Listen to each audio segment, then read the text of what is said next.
The Bermuda Triangle, one of the deadliest stretches of ocean on Earth. But what if there were an even deadlier one? In the Pacific, there may be. Why was this massive state-of-the-art ship suddenly lost with all hands? Nothing could be done to save them. What happened to this aircraft that vanished without a clue? I think an entrance to another dimension opened in this area.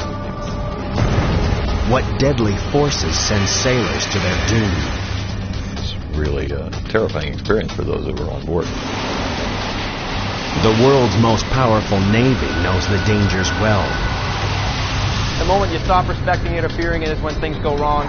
Join the search to fathom the Pacific Ocean's deadliest enigma. A quest that takes us over, on, and deep into the depths of the deep blue graveyard called the Devil's Sea.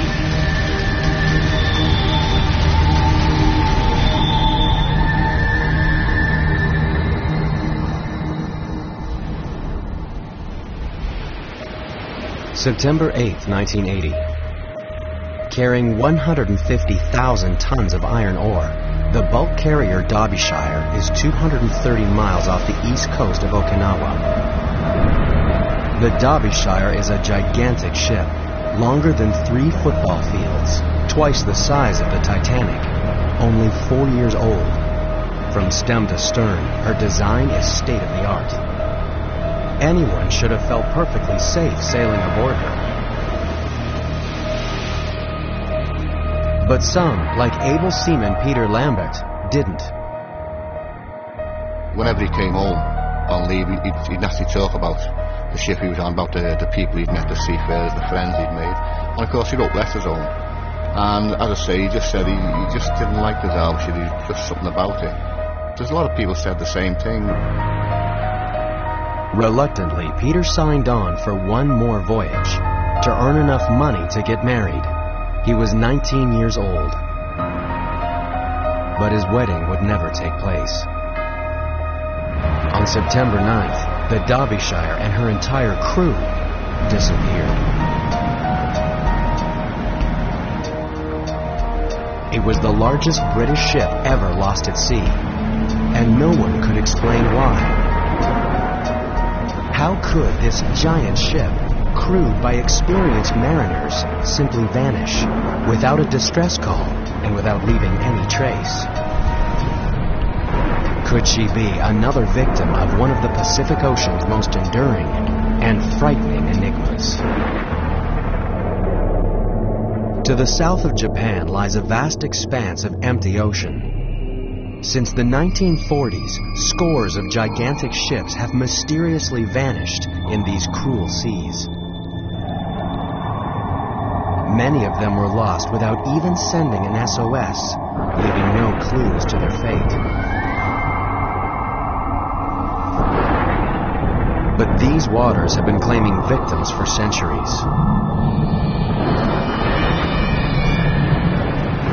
Long ago, Japanese sailors gave this region a chilling name, Manaumi, the Devil's Sea.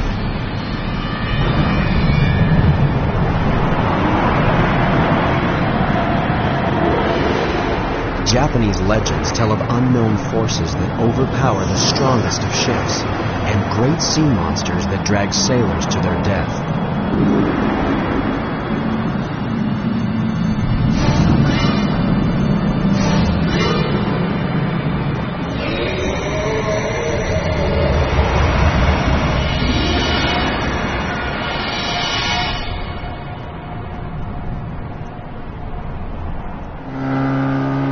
Today, the legend of sea monsters may have faded, but Japanese fishermen still fear the Devil's Sea, even as its rich bounty draws them to risk their lives. A Devil's Sea is also an abundant sea. Fish always cluster here. These seas are very different from other places. Waves change quickly and unpredictably. So if you're relaxed on a boat in these places, you will get into trouble. Intrigued by persistent reports of mysterious disappearances, Some have searched for patterns that might solve the enigma of the Devil's Sea. Some claim that when plotted on a map, the modern disappearances form a triangle of doom. But that's only the beginning. The triangle in the Devil's Sea lies on the same lines of latitude as another infamous stretch of ocean on the other side of the world, the Bermuda Triangle. Could this be more than coincidence? Could the Devil's Sea be another Bermuda Triangle? Or even deadlier than the Bermuda Triangle? There are those who think it might be. Author and expert in paranormal phenomena, Professor Junichi Yaoi has controversial theories about why so many ships have disappeared in the Devil's Sea. There are many possible answers for this. Basically, I think some of the tankers sank because of the condition of the sea, because these incidents happen in seas which could be rough, or because of storms. However, if these tankers had just disappeared, I would say they might have gone to another dimension. I think there was an entrance to this other dimension opened from that area. Most scientists dismiss Professor Yaoi's theories as science fiction. But in the Devil's Sea, ships keep disappearing.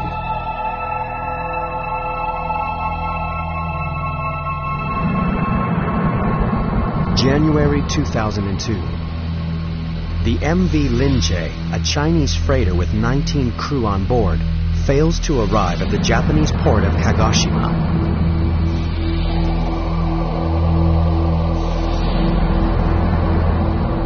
As months go by, authorities are at a loss to explain what has happened to the Linjie.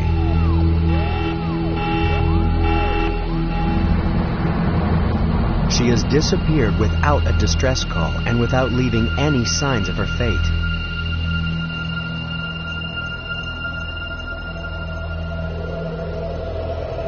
Professor Yaoi has his own theories on what may have happened.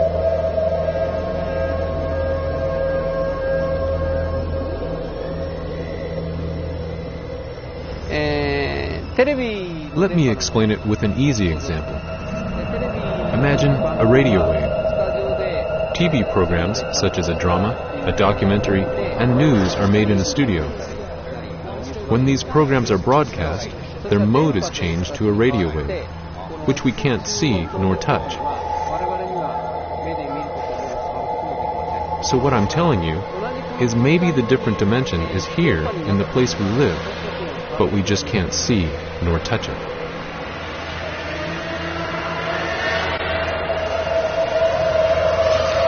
While some find Professor Yaoi's theories a comforting way to explain the unexplainable, maritime experts remain skeptical. I'm a disbeliever, probably a fairly strong disbeliever of anything like that. David Mearns is a shipwreck hunter with an impressive record of locating lost ships and a pragmatic attitude to the paranormal.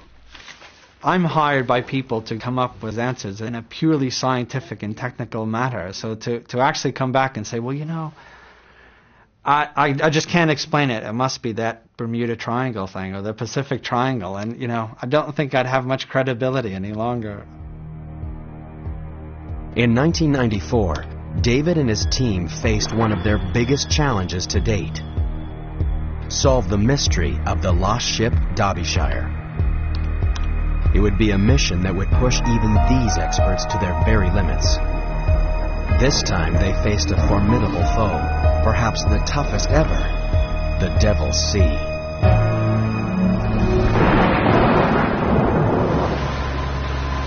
The crews of Patrol Squadron 47 know how hard it is to find anything on this featureless ocean. The U.S. Navy's eyes in the sky are charged with anti-submarine warfare, surveillance, and search and rescue. There's really nowhere in this theater that we can't get to within a certain amount of time. We've always got a ready plane that'll launch within 1 hour. It's always available. So if there's any kind of search and rescue mission needs to be done, any kind of piracy activity, anything that has to be done, BP-47 get on station as soon as possible. The airmen know this region like the back of their hands. But even they can't explain everything they experience out here. There have been some stories, there's been some rumors about strange things happening on the aircraft. Acoustically, we pick things up that sometimes don't get recorded. You know, we'll hear something that sounds kind of funny. We'll get back, we'll play it on the recordings, it's just not there. Yeah, there's a lot of stories about seatbelts coming uncrossed, hatches open and closing by themselves in different areas you fly around. In a high-tech, high-risk job like this, it pays to be on your guard. The men and women who fly these unfriendly skies know that it isn't just ships that disappear out here. The skies over the Devil's Sea have claimed their share of planes. One mysterious disappearance more than any other haunts the crews that fly here every day. March 22nd, 1957, 4:48 a.m. A USAF C-97 Stratofreighter departs Wake Island, bound for Tokyo International Airport with 67 military personnel on board.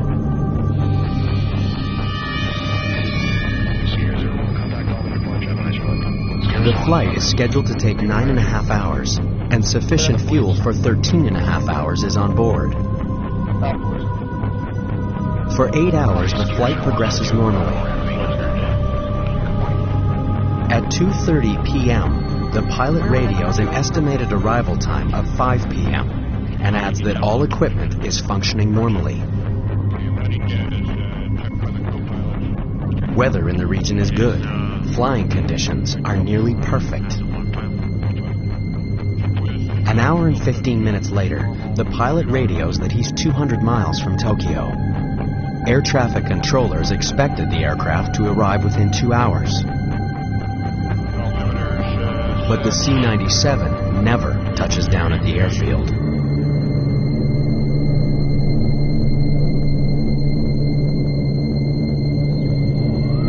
Search and rescue flights scour thousands of square miles of ocean surface, retracing the plane's flight path.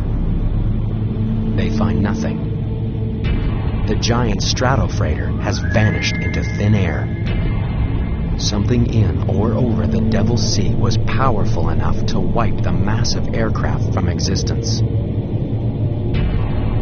What could have happened to this formidable aircraft, built for combat, flying in perfect conditions? To this day, no one knows. It remains a mystery, and an unknown hazard that the men and women of the military must accept in the line of duty. Normal radar altimeter is 1,000 pilot. The Devil's Sea hides its secrets well, but daring expeditions and groundbreaking research are beginning to reveal some startling answers to age-old questions. Just like the Bermuda Triangle, nothing is ever as it seems in the Devil's Sea.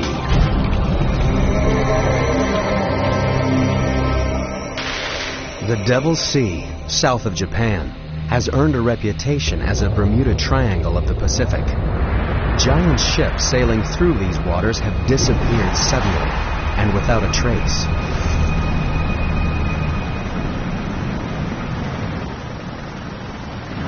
The Japanese Coast Guard report over 2,500 shipping accidents in the waters around Japan every year.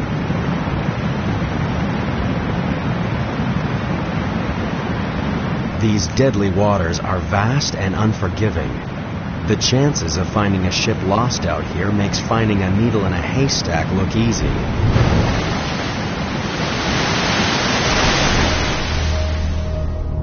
That's why, 14 years after the giant ship Derbyshire was lost without a trace in the Devil's Sea, most believe she would never be found.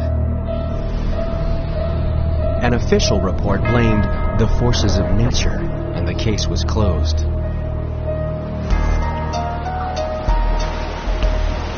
But the families of the Derbyshire's crew weren't willing to let them go quietly into the night. They wanted answers. All we wanted really was the evidence to prove exactly what happened to that ship and why 44 people had lost their lives. We were told the only way we'd get a real full investigation is if we had new evidence, and the new evidence would only be the Derbyshire. And everyone was confident, the shipping industry that is, that would never find that ship. But the families refused to give up.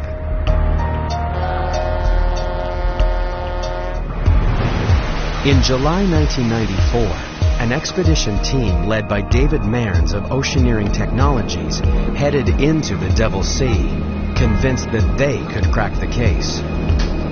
Their hopes were pinned on one slim lead. At the time that the Derbyshire was lost, search and rescue planes reported an oil slick not far from her last known position. No one else had really used oil as the primary clue to actually go out and find a ship.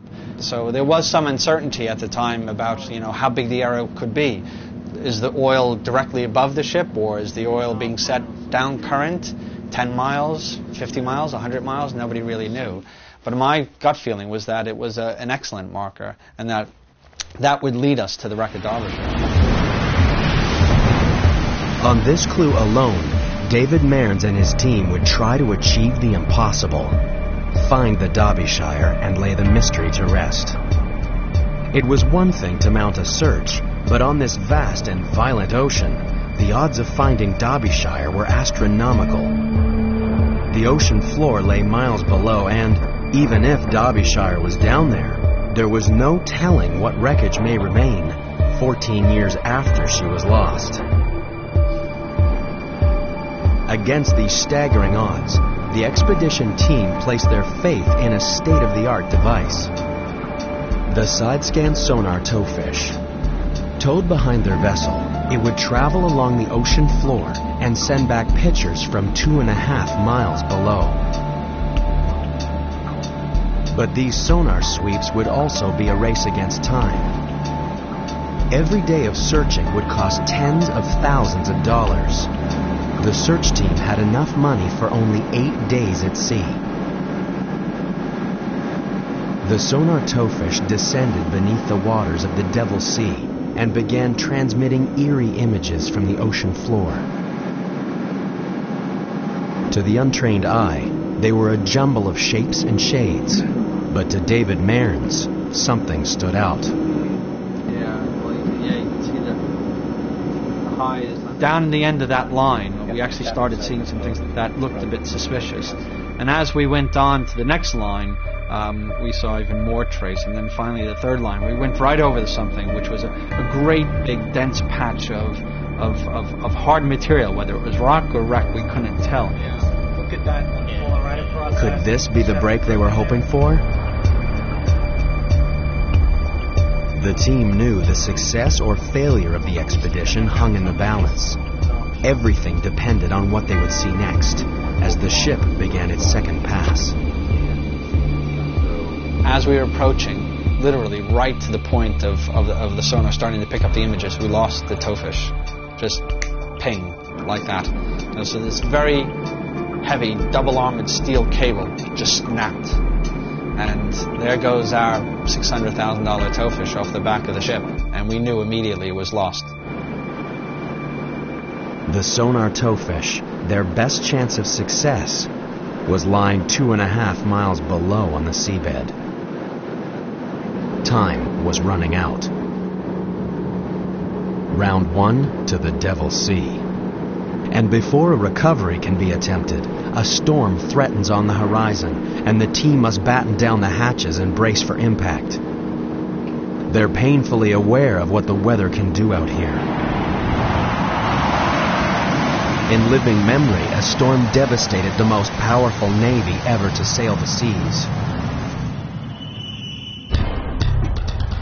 Today, that same navy is armed with awesome technology and steeled by the lessons of history. But are these sailors destined to once again face the wrath of the Devil's Sea?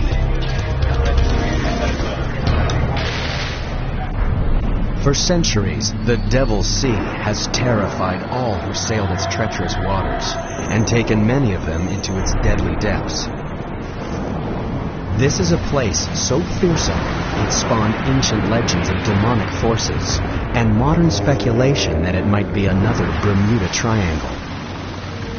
But since the middle of the 20th century, a powerful human presence has cruised its mysterious waters. At the end of World War II, the U.S. Navy's 7th Fleet based itself in Japan and has ruled the Pacific ever since. The 7th Fleet sails Japanese waters without fear, at least of any human adversary.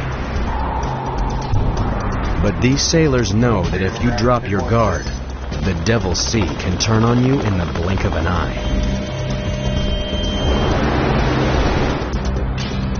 A lot of times you have fair winds and following seas.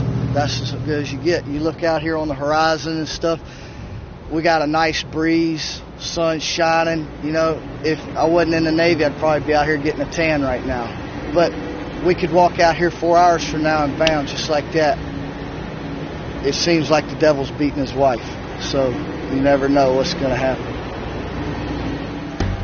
To survive in the Devil's Sea, you have to know what it's about to throw at you. In this danger zone, the Top Guns aren't fighter pilots, but a handful of meteorologists who scan the sea and sky for any sign of trouble.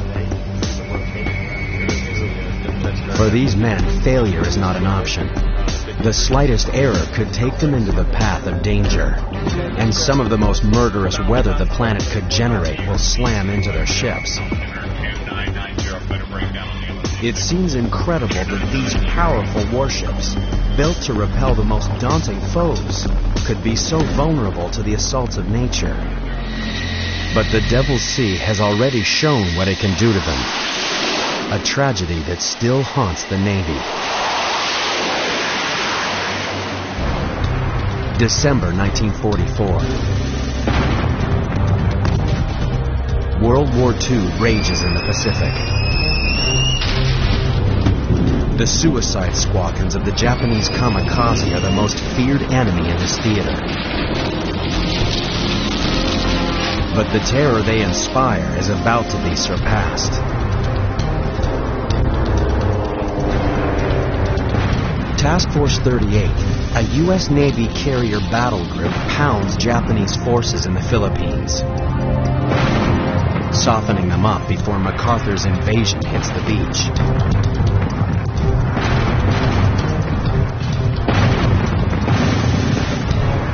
After 3 days of bombarding the enemy, they must break off the attack and steam into formation to refuel. But just over the horizon, a deadly force is gathering strength. A force far more destructive than anything the Japanese could throw at them. As the ships struggle to refuel in growing seas, they're stalked by the growing fury of a powerful typhoon. There's nowhere to hide as the storm strikes. Suddenly, the sailors of Task Force 38 are thrown into the fight of their lives. The seas were described as mountainous, very high seas, and of course the ships were rolling and pitching. The wind was between 50 and 75 knots with gusts of as much as 120. So the noise level was terrific, and of course the ships were moving from side to side and up and down. It was really a terrifying experience for those that were on board. In fact, there were some sailors who had faced the kamikaze menace and found that the typhoon was probably the worst experience of their lives. For the men of Task Force 38, the next 24 hours were a living hell. Storm force winds and 60-foot waves pounded them, capsizing 3 destroyers, badly mauling 16 other ships, sweeping more than 200 planes off the carriers, starting raging fires below decks. When it was over, 765 American sailors were dead. It was the U.S. Navy's worst natural disaster of the 20th century. The mighty fleet limped back to port, bearing the scars of battle. The murderous typhoon had caught Task Force 38 by surprise. To prevent a disaster like this from ever happening again, the Navy set up weather forecasting stations throughout the Pacific. Today, the U.S. Navy Meteorological and Oceanographic Command in Yokosuka, Japan is on high alert. There's a powerful typhoon brewing in the Devil's Sea. This deadly region is a typhoon factory. Its warm waters can generate as many as 30 killer storms in a year. Maelstroms of 200-mile-per-hour winds and waves up to 60 feet high, racing at 50 miles per hour across the sea, devastating everything in their path. Maximum seas associated with the storm at this time are about 28 feet. So we're keeping ships well clear of that area. We're keeping ships well clear of the coast of China, and they're expecting that storm to maintain winds of about 80 knots of gusts, 105 knots as it progresses west. When the winds surpass 170 knots, or 195 miles per hour, a typhoon becomes a super typhoon, one of nature's most devastating forces, and a naval forecaster's worst nightmare.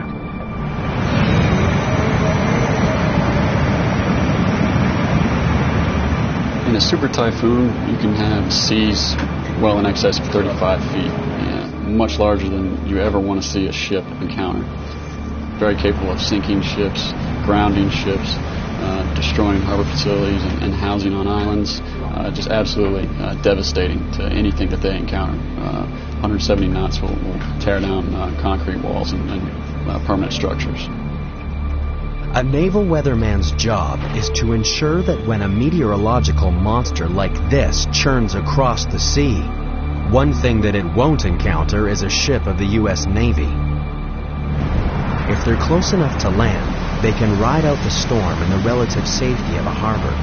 But ships too far from land have no option but to ride out the fury of the storm. Many of the ships lost in the Devil's Sea have disappeared during the worst winter months, when storms are most frequent and deadly. But these are giant ships, built to withstand the worst conditions. A typhoon alone shouldn't sink them. When the giant bulk carrier MV Derbyshire sailed into the Devil's Sea, it was September 1980, the heart of the annual typhoon season. At 10:19 a.m. on September 9th, the captain reported that Derbyshire was battling 70-mile-per-hour winds and 30-foot waves.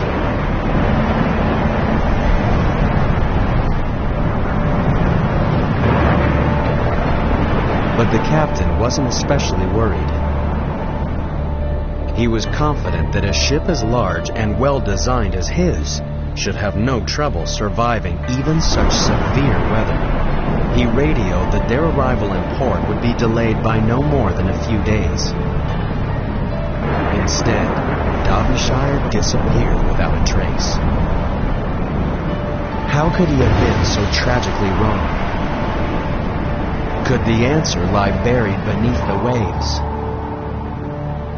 Violent forces lurk down here. Forces that modern science struggle to fathom. Forces that may hold answers to the mysteries of the Devil's Sea.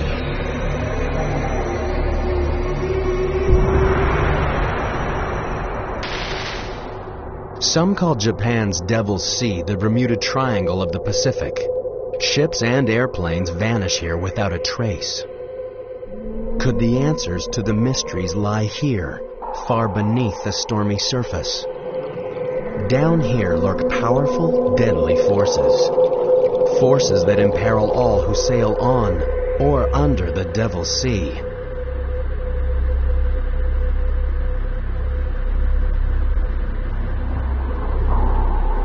The Devil's Sea has been a watery grave for submariners. It took an especially heavy toll on the submarine fleets of World War II. 1 in 5 U.S. Navy submarines never returned from the sea, and nearly half of the 52 U.S. submarines lost during World War II met uncertain fates. Today, researchers are uncovering the deepest secrets of the Devil's Sea. The Japanese Marine Science and Technology Center regularly send craft into these dark depths.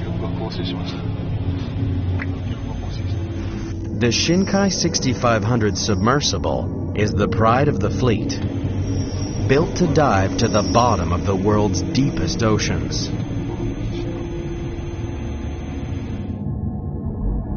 Marine scientists spend long hours in the inky depths, opening up an unseen world on a scale that is scarcely believable. In some places, the deep rifts in the ocean floor drop 37,000 feet beneath the surface. If the highest mountain in the world, Mount Everest, were to rise from this abyss, it would still be over a mile below the waves. Researchers have only scratched the surface of this undersea world. Could this be the final resting place of the World War II submarine lost to unknown causes? There is no telling what these shadowy depths could hide. Some have even suggested that there is an alien life force lurking beneath the Devil's Sea. One account from a Russian research scientist was widely reported in the paranormal press. On August 18, 1980, the Soviet vessel Vladimir Vobirov was returning from a research mission off the coast of Japan. Expedition leader Professor Platonov claimed he was on watch when suddenly an unidentified submerged object burst from the sea and circled the ship. According to the professor, it was cylindrical in shape and scorched the area with a blinding blue light.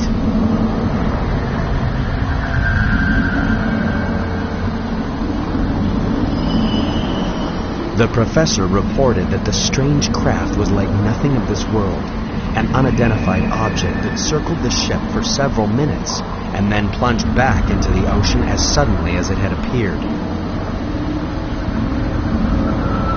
Over the years, others have told similar tales, and the folklore of the Devil's Sea has grown. But there are other explanations for strange objects bursting from the water. Japanese scientists dismissed the notion of an undersea alien life force. To be honest, almost all phenomena are explainable through our knowledge, and I have never seen such a strange phenomenon. So what power of nature could send objects shooting to the surface miles above? One answer can be found at the western depths of the Devil's Sea, where the Earth's molten core threatens to break through the fragile crust.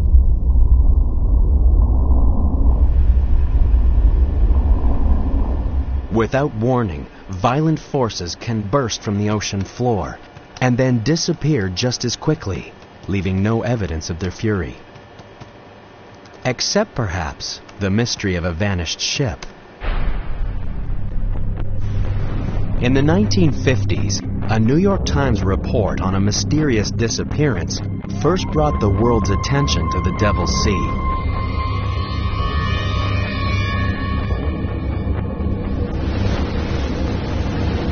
September 23, 1952, the Kayumaru 5, a Japanese Coast Guard research vessel with 31 crew aboard, heads for the Myojin Reef in the Devil's Sea to monitor strange underwater activity.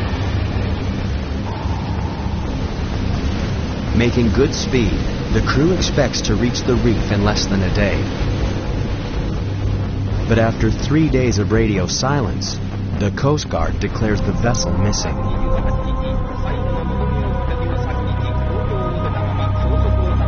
Ships in the area change course to search for survivors.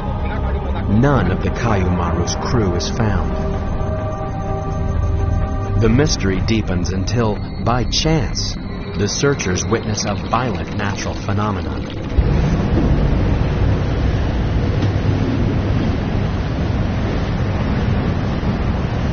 If this had suddenly erupted under the Kayumaru, she would have gone instantly to her doom, with no time even to signal her distress.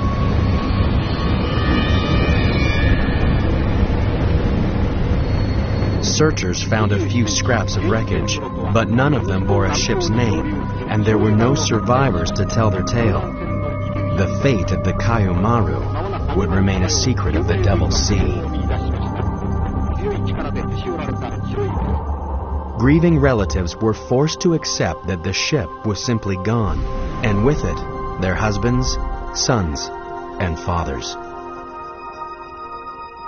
The Japanese Coast Guard warned ships to avoid Myojin Reef because of the danger of an undersea eruption, and a legend was born. But rumblings in the depths can kill in more ways than one. When an earthquake strikes Japanese coastal towns, residents run to the hills. An earthquake on the seafloor sends a shock wave racing to the surface. A bulge of water is displaced and moves swiftly through the ocean. This irresistible force is the tsunami, the deadliest of waves. In the open ocean, tsunami waves can travel at over 500 miles per hour. Anyone caught in its path, on land or in a harbor, has no chance. As a child, Takao Suzuki was one of the lucky few when a tsunami annihilated his village. It was terrible. At 12 o'clock, the earthquake struck. A few minutes later, the tsunami came. People tried to escape. The people who died were not so far away from us, but they were killed.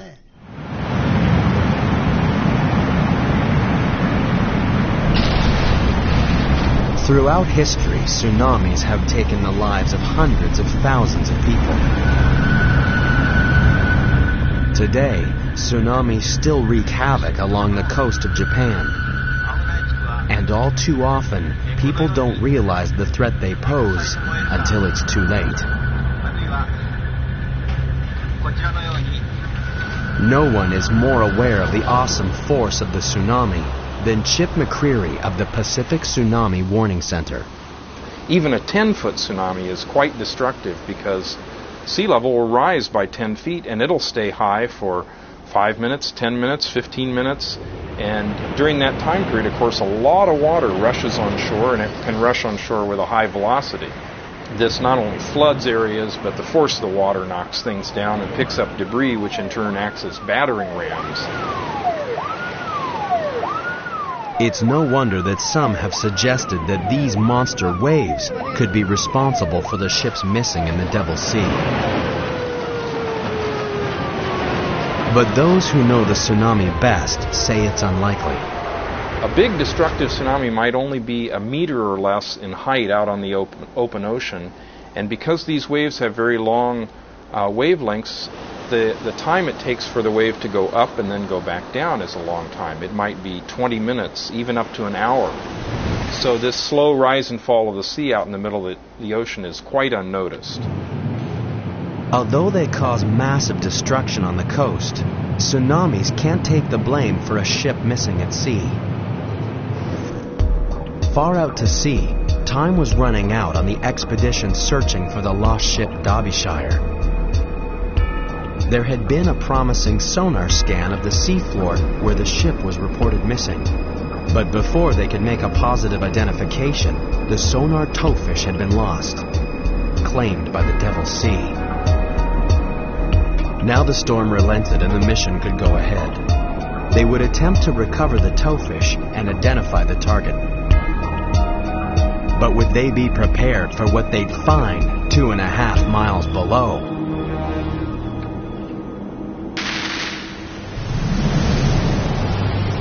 Nothing is safe in the Devil's Sea, thought by some to be the Bermuda Triangle of the Pacific. Ships disappear from the surface, submarines dive to their doom, aircraft vanish from the skies. Some blame unnatural forces, some the forces of nature. There's no doubt that this is one of the deadliest and most mysterious stretches of ocean in the world. And one piece of the puzzle was proving to be frustratingly elusive.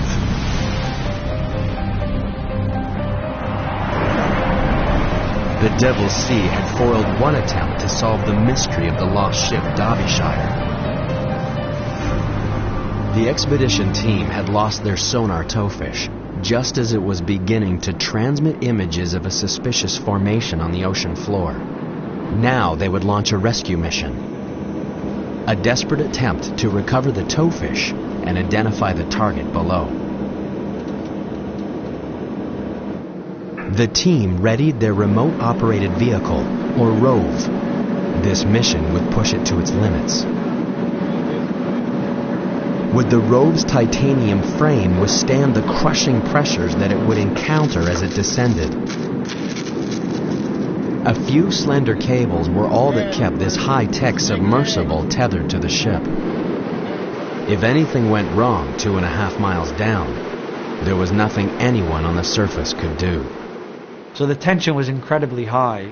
You've got a very expensive piece of equipment sitting on the seabed, and there's a wreck down on the seabed that you know it's the wreck you want, but without that picture proving it, no one will believe you.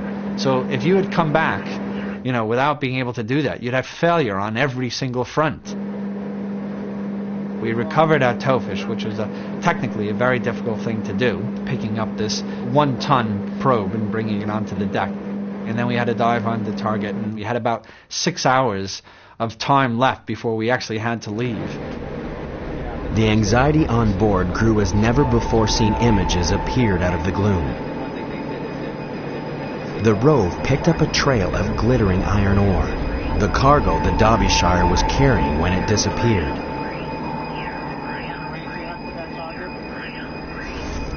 Twisted metal confirmed that the target was a shipwreck. And then, the moment they had all been hoping for.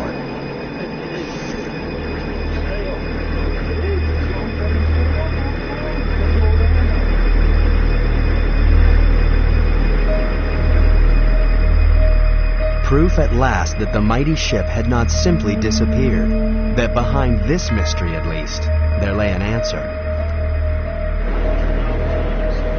Finding a shipwreck is a fantastic feeling. People had predicted she'd never be found. So, you know, the moment that you actually start seeing wreckage, to be able to see that image is a great feeling. For Paul Lambert of the Derbyshire Family Association, the news brought relief and a sudden crushing sense of loss. A lot of families at the back of their minds still did not accept the Derbyshire had sank. You know, there's a lot of desert islands in that area, and some of them still felt that the husbands, the sons and daughter were actually on a desert island. We remember those who lost their lives at sea while sailing on the merchant vessel Derbyshire. And when you actually find the ship, then that belief is taken away. So there's a lot of mixed emotions, you know, the sudden reality that, you know, the loved one wasn't coming home. Even though it was 14 years after the ship had sank, they still held on to that belief. Jeffrey Victor Underhill. After 14 painful years, the families of the disappeared had the answers they'd been searching for. Raymond William Taylor. Peter Lambert.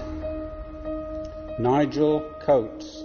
Against the odds and confounding the critics, David Mearns and his team had achieved the impossible. They had found the twisted remains of the Derbyshire. But the question remained, what catastrophic event could have sent her to the bottom? The findings of the expedition helped maritime experts piece together the doomed ship's final moments. Derbyshire was caught in a typhoon she couldn't outrun. The storm waves were almost exactly the same length as the ship, so as Derbyshire descended down each wave, it pushed her bow into the next one. As wave after wave rolled over her, they tore away her bow fittings and flooded her forward hold. Now the bow is actually biting into the waves, and they probably knew at that time they were in real trouble. They could feel it. an experienced master and crew could actually feel the sluggishness of the vessel rising to the waves, because they know the forward section is now being flooded. With her bow held under water, it was only a matter of time before the waves stove in cargo hatches 1 and 2, and the ship began a descent from which she could never recover. The relentless sea tore her into 3 pieces and crushed her as she sank. The crew had no chance. There was no way for them to launch their lifeboats or to be saved in any way. They just had to hope that the ship somehow rode it out even while she was foundering. But I think there would have been some minutes there where they knew, possibly as many as 10 minutes, where they knew that nothing could be done to save them.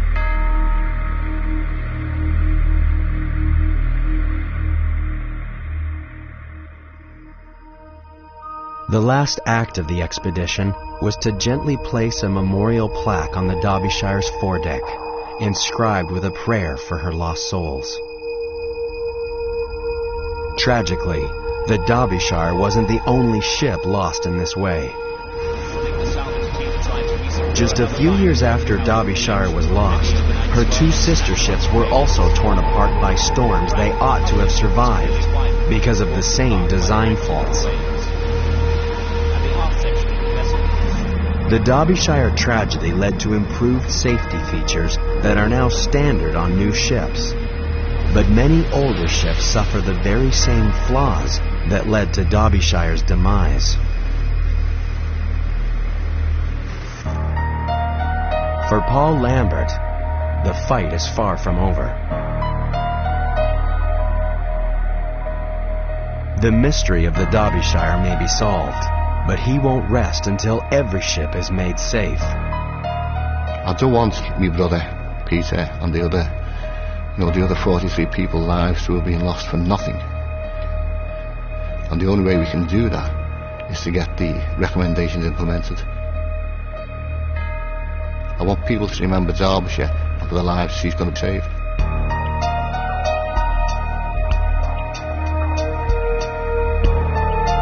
It may be cold comfort, but there is some comfort in the knowledge that many mysterious disappearances can be accounted for. And every mystery solved improves the odds for the thousands of seafarers who venture out onto the Devil's Sea every day.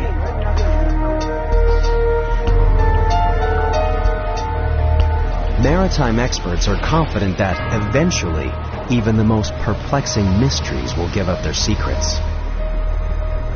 When you're at sea on a ship and you're out there and there's nothing else, there's you and your crew and your vessel, things happen, nobody knows, and Derbyshire was one of those ships where if we hadn't found it, nobody would ever know. And if you wanted to think she was overcome by the forces of some unexplained phenomenon, people could have believed that as well, but we've proved that that was incorrect. Now we know why she sank. So that's what gives me the confidence that these things are explainable. At least in the case of Derbyshire it is. But for some, the enigma will always remain.